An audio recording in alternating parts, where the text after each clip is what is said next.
Hey everyone, this is Chris with Elemental Play. For those of you keeping up, this is part 2 of my Crimson Moon's Fairytale unboxing. I got interrupted in the first one, so I apologize for that. But thanks for sticking with me. Nothing much happened in the last box there. I think I pulled out. I want to say these are some of my cards here. Nothing super interesting. So. Let's just move on to the next pack here. See what else we got going on. There we go.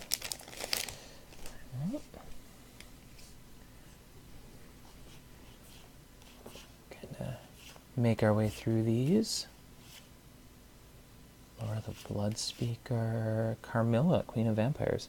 When she enters, destroy target non-vampire resonator. If your ruler is Alucard the Dark Noble, or your J ruler is his J ruler side, and the resonator destroyed this way is a human, put it into your field under your control. See, that's thematic. I like that. That's kind of fun. But it's not going to be something you see in the meta. People aren't running humans in Force of Will right now. Not really, anyway. I guess I shouldn't talk about what's happening right now. This was at a different time in the game, so maybe at the time Alucard was a little more powerful because he was able to play well against that current meta.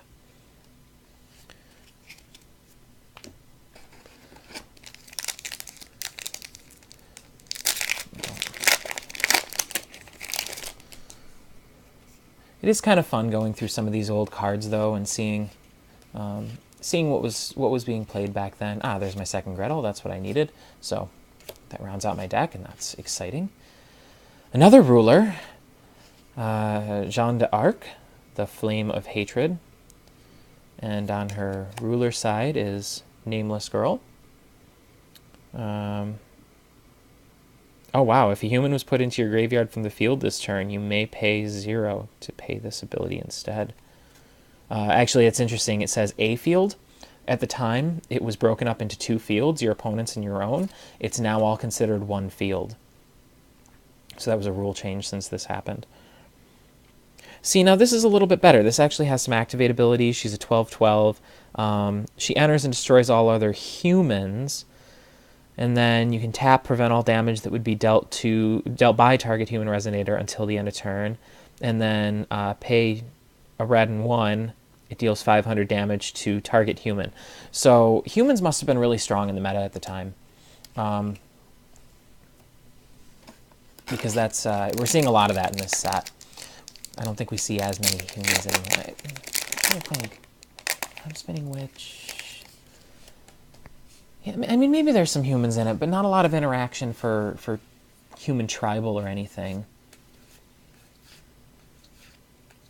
Another ruler. So that's kind of cool. Helsing the Vampire Hunter and Christy the Wind Tracker. It is funny running into so many rulers. What's this one? If your opponent controls a vampire, immortal, or werewolf resonator, you may pay 0 to play this ability instead.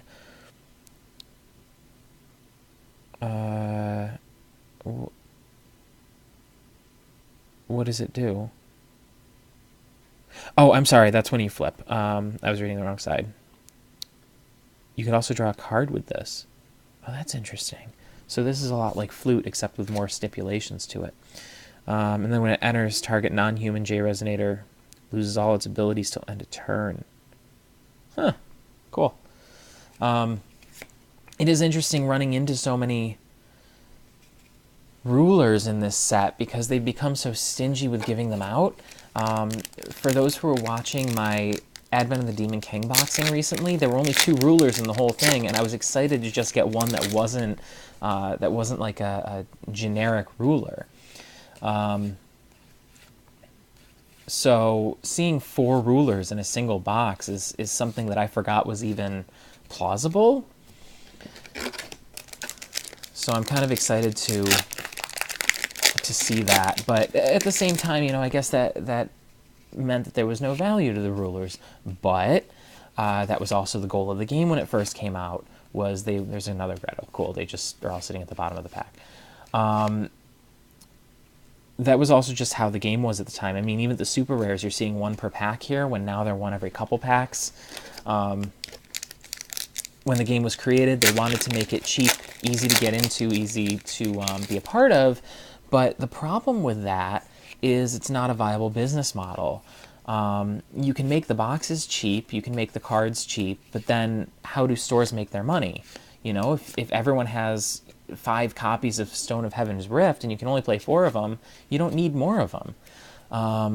So there's no value. And it's just kind of an interesting concept because they tried so long to do that, and now they're trying to backtrack on it and go in the opposite direction. But now you're only getting, you know, 1 good ruler per box if you're lucky, and you know, everything else feels like trash. But that also means that the rulers you want, your Ayus and your Scarlets and Aimuls and Scheherazads, those are all going for $60, $70. So, you know, I don't...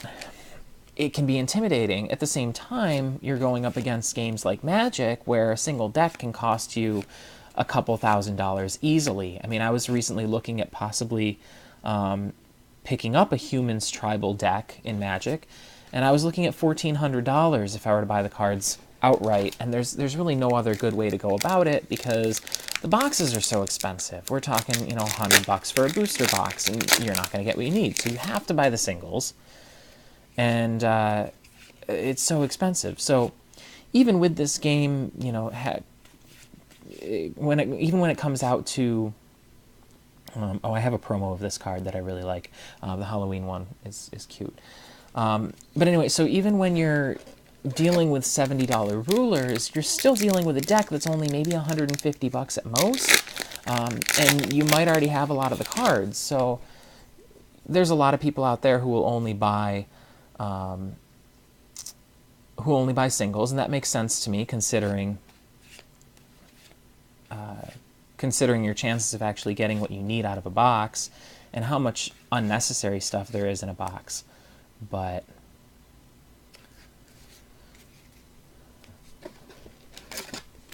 yeah, so it is interesting to see, you know, that many rulers. There were probably how many rulers were there in this set? I mean, I wouldn't be surprised if they made 7 different rulers for this set.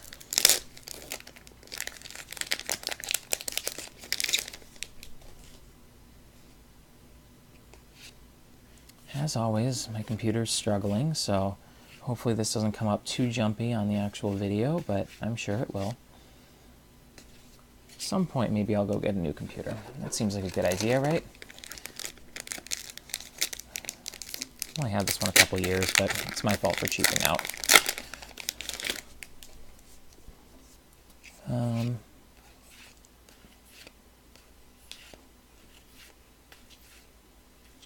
Only got a couple packs left here, so we'll try and get through them. Finna the Sylvan player. She's neat. I definitely think I like the art of the newer cards better. That's my personal preference. I know a lot of people really like the artists from these older sets. Oh, and they did still give credit to them, which I like. I can't read any of them; they're not in English, but that's okay. I could figure it out if I really wanted to try. But like, I find that to be a kind of an odd art style. It feels, you know, I don't even know what to call it. I've never seen, you know, it's just feels like I'm looking at a mannequin or something. She's got a strange face. It's good, don't get me wrong. I really can't criticize too much. I can't draw for the life of me, but it's just unusual to me.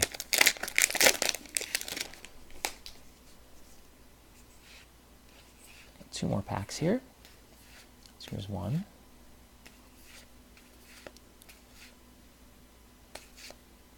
Cottage of Cakes. We did a lot of Fairytale stuff in these older sets. The game is still intended to be based around fairy tales and folklore and things like that. So that's why you see so many of the references to the fairy tales you all knew growing up. Vampire Bat, Crucifix. There's another Gretel, so I got a few of those. I've got a full play set now, I think. Another Carmilla, and Helmund's Pied Piper. So there you have it. That was a full set of Crimson Moon's Fairytale. Same number of cards as before. You're getting all your booster packs. You've got 36 of them with what, 10 cards in each, I think. Is that what it says? One box, 36 packs, 10 per pack. Yep. So that's always on the side there. Which is, again, a little smaller than some games, larger than others. I know they're only doing 8 cards per pack in Caster Chronicles, but you get 15 in a Magic pack, so so be it. We got 4 rulers here. So I'm excited about that because I've been trying to collect the rulers, and getting my hands on 4 more for my collection is perfect.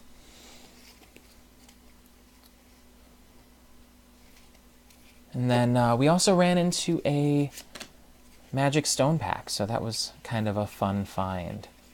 I don't know if that was common with these sets. I don't really have anything to compare to. So anyway, that is Crimson Moon's Fairytale. So thank you for watching. Good luck at the upcoming Wanderer tournaments.